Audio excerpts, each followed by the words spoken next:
जैसे अतुल सुभाष का पुनीत का है, लोगों को लगता है कि ये एक सुसाइड केस है। नहीं, ये समाज की सुसाइड का केस है। समाज सुसाइड की तरफ जा रहा है। 4.5 करोड़ केसेस हैं पेंडिंग अपनी डेमोक्रेसी का फेलियर पर।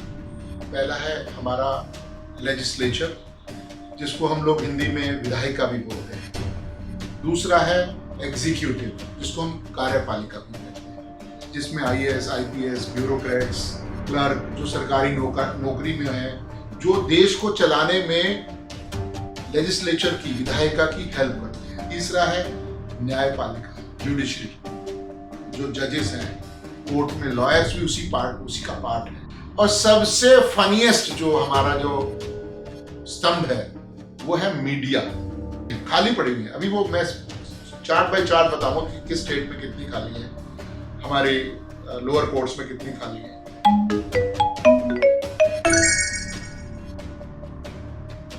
नमस्कार दोस्तों, मैं हूं आपका दोस्त गुलशन मारवा।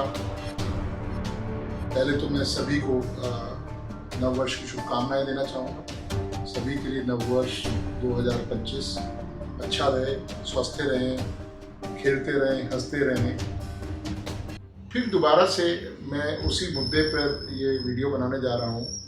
जैसे अभी कुछ दिन पहले एक सुसाइड केस हुआ था अतुल सुभाष का।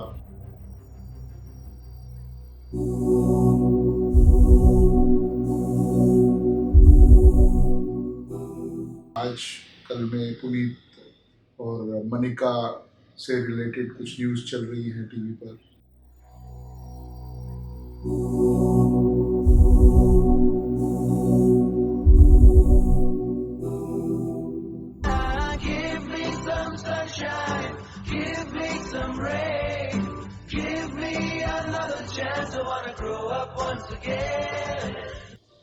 बट मैं चाहता हूं कि नए साल पर मैं थोड़ा सा आपको ये नॉलेज शेयर करूं कि वो जो सुसाइड है या जो भी प्रॉब्लम्स हो रही हैं वो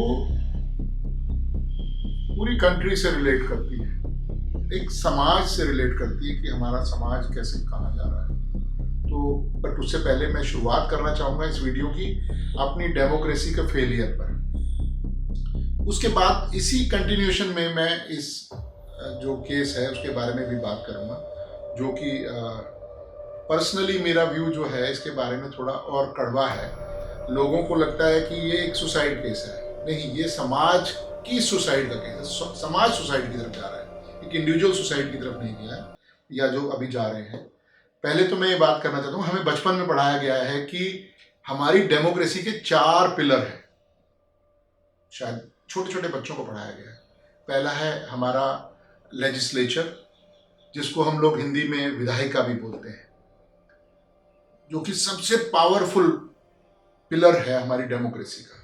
दूसरा है एग्जीक्यूटिव, जिसको हम कार्यपालिका भी कहते हैं, जिसमें IAS, IPS, ब्यूरोक्रेट्स, क्लर्क जो सरकारी नौकरी में है, जो देश को चलाने में लेजिस्लेचर की, विधायिका की हेल्प करते हैं। तीसरा है न्यायपालिका, जुडिशरी, जो जजेस हैं कोर्ट में, लॉयर्स भी उसी का पार्ट है। जो हमारा न्यायपालिका है उसमें सुप्रीम कोर्ट है, हाई कोर्ट है, लोअर कोर्ट्स हैं, डिस्ट्रिक्ट कोर्ट्स हैं। और चौथा है मीडिया। तो दोस्तों, मैंने जब चारों का नाम लिया है तो मेरे हिसाब से जो भी आदमी आज 18 साल से ऊपर है वो इन चारों से सेटिस्फाइड नहीं है। अगर कोई भी मुझे मेरे कमेंट बॉक्स में कमेंट करके बताए कि वो सेटिस्फाइड है कि नहीं है। जुडिशरी, अब मैं आपको बताता हूं, जुडिशरी के बारे में हम बोल नहीं सकते। पहला यहां पे थोड़ा सा नेगेटिव पॉइंट है, हम बोल ही नहीं सकते उसके बारे में। और सबसे जो पावरफुल पार्ट है विधायिका, लेजिस्लेचर। अब आपको ये जानकर हैरानी होगी कि लेजिस्लेचर, विधायिका में हमारा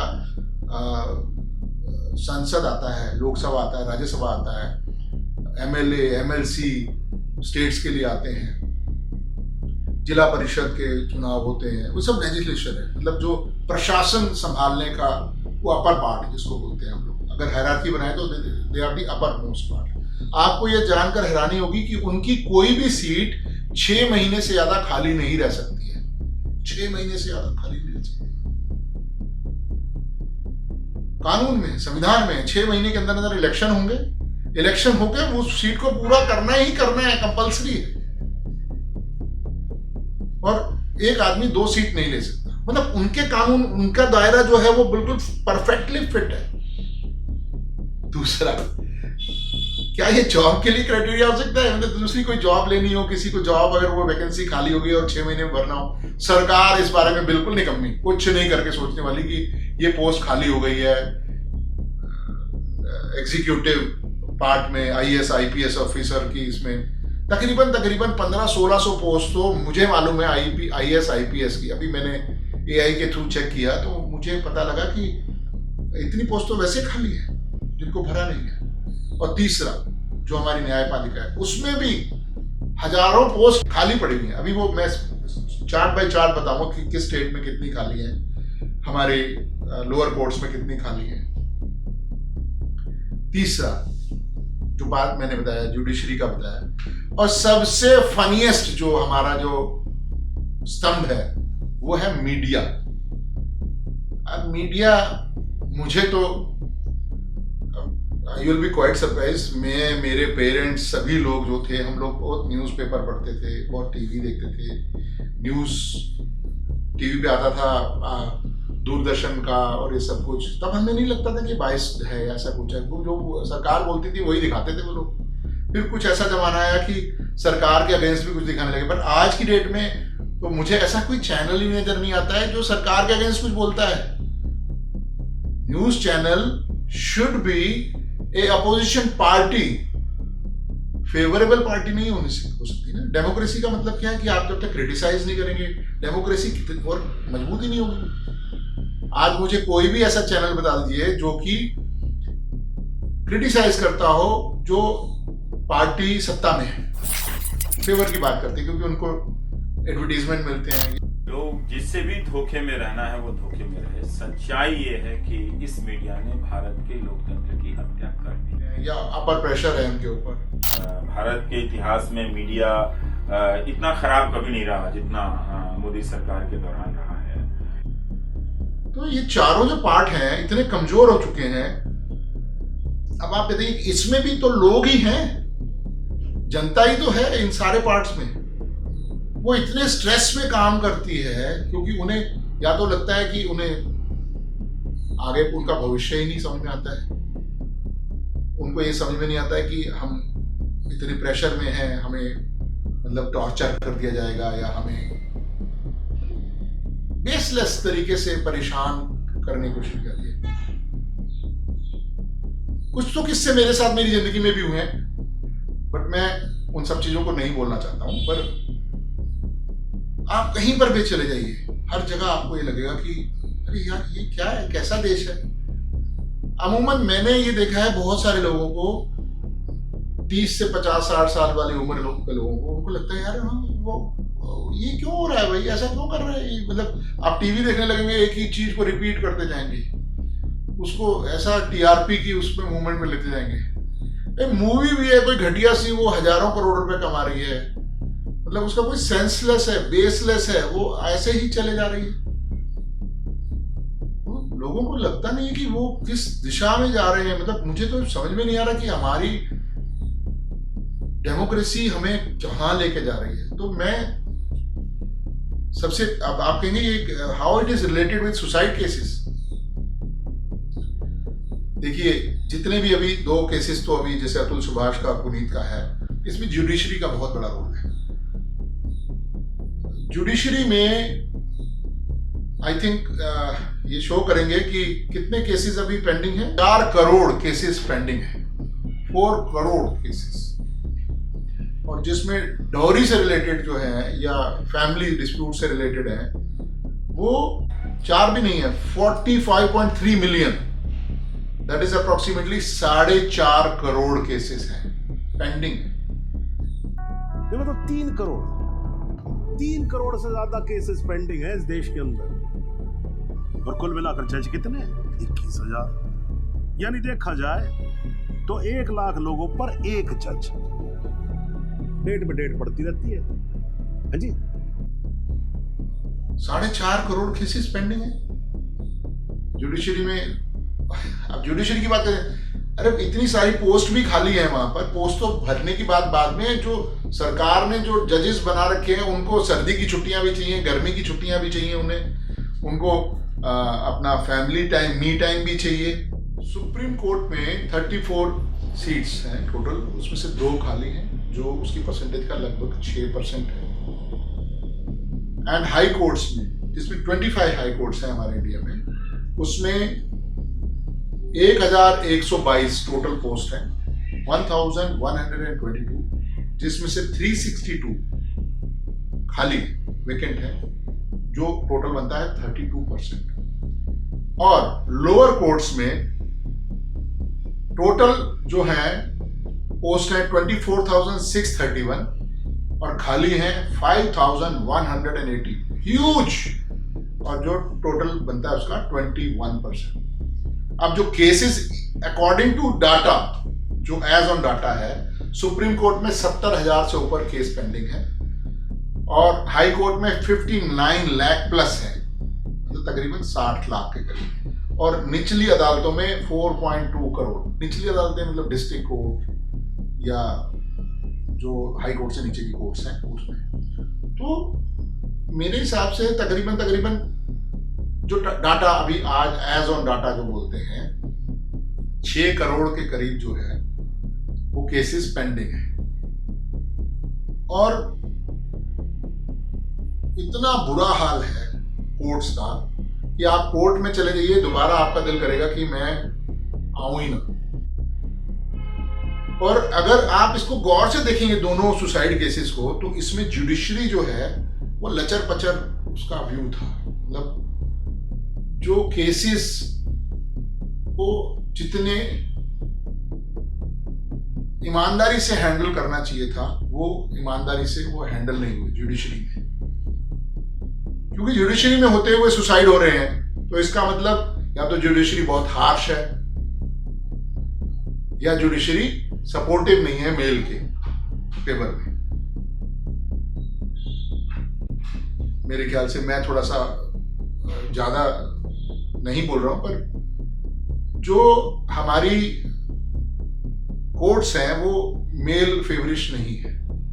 क्योंकि 1983 में जब ये लॉ बना वुमेन्स के लिए, डाउरी का और डोमेस्टिक वायलेंस का, उसमें और अभी के बीच में तकरीबन 40 साल का पीरियड है। जमाना बदल गया है। आज फीमेल्स जो हैं, they are more independent than that particular period, और they are more what you can say having freedom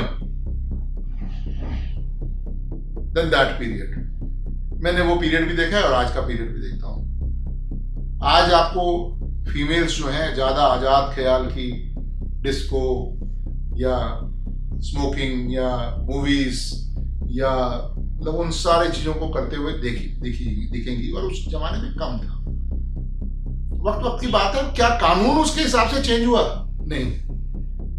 क्या उस हिसाब से जेंडर बायसिंग का क्राइटेरिया चेंज हुआ? नहीं हुआ। देखिए, मैं इसमें एक और ऐड करना चाहता हूं बात को। फ्रीडम 1983 में जब ये कानून बना था और आज के दौर में, उस टाइम पर फीमेल्स जो है वो इतनी जॉब भी नहीं करती थी। आज जॉब करती हैं, उनका एक्सपोजर है, वो सही और गलत की पहचान करने की कोशिश करती हैं। मे बी मतलब वो सही और गलत। और दूसरा बात ये है कि समाज में, जैसे मैं मेल हूँ, मुझे भी लगता है कि यार ये चीज़ गलत है, ये जुडिशरी में भी गलत है, या एग्जीक्यूटिव में भी गलत है, या ये मीडिया में भी गलत है। ऐसा ही उनका व्यू भी है, और उनका व्यू हमसे ज़्यादा रिजिड होता जा रहा है कि ये आदमी भी गलत है, ये फैमिली भी गलत है। वो फैमिली को, मतलब समाज को और बाकी जो चीज़ों के साथ मिक्सिंग करके उनके ऊपर इतना स्ट्रेस हो चुका है कि वो सब चीज़ों को गलत मानते हैं। सबसे बढ़िया जो बात मैं देखता हूँ कि जो ई सोप्स और मूवीज में रिश्तों को कड़वाहट से दिखाया जा रहा है, मामा, चाचा, हस्बैंड, ये सब गलत हैं, ये भाई गलत है, भाई ने पैसे मार लिए, ये एक्सेप्ट कर लिया। मुझे कोई भी आदमी जिसने कोई ऐसा वीडियो या ऐसा कुछ देखा हो, ऐसा कोई मूवी देखी हो अभी रिसेंटली 5-7 साल में जिसमें रिश्तों को बहुत अच्छा बताया गया हो, प्लीज मुझे उसका लिंक भेजिए। मैं आपका धन्यवाद कहूंगा और आपको भी अगले वीडियो में आमंत्रित करूंगा, क्योंकि ये सब जो है इतना बुरा दिखा रहे हैं कि वो आदमी के दिमाग में बैठ रहा है कि भाई भी खराब है, बहन भी खराब है, चाचा भी खराब है, मामा भी खराब है, ये इस प्रॉपर्टी में डिस्प्यूट है, पैसा पैसा पैसा पैसा पैसा ही सब कुछ है, या फिर वो मतलब सेक्स, पैसा, इन सब चीजों के ऊपर मतलब जाकर चीज थम रही है।